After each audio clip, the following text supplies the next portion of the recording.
Ουρανία. Ορίστε, κύριε. Κλαίει η κυρία σου, Όχι, κύριε. Έτσι μου φάνηκε. Λάθος κάνατε, κύριε. Η κυρία είναι πολύ ευχαριστημένη και μάλιστα σιγοτραγουδάει. Σιγοτραγουδάει. Μάλιστα, κύριε. Φέρε με ένα ποτήρι νερό μπρος. Αμέσως. Άκου να τραγουδάει. Αχ, καταπληκτικό πράγμα η αναισθησία των γυναικών. Κι εγώ τραγουδάω. Γιατί να μην τραγουδάω?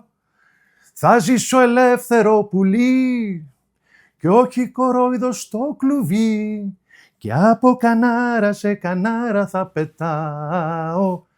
Αν αυτή έχει ένα λόγο να τραγουδάει, εγώ έχω 10. Και από κανάρα σε κανάρα θα πετάω. Τι πάθατε, κύριε, μίγα σας τσίμπησε. Σκασμός. Και δεν μου λες γιατί είναι ευχαριστημένη η κυρία σου. Αν δεν το μάθατε, βέβαια, κληρονομάει ολόκληρη περιουσία. Τι, πώς, πού, κληρονομάει? Μάλιστα, της το είπε ένας κύριος που ήρθε από την Αίγυπτο. Α, ναι, ξέρω. Να δεις πώς τον λένε, Ιωακίμ Δάνος, ξενοδοχείων τουρίστ. Για να πάμε να δούμε τι συμβαίνει.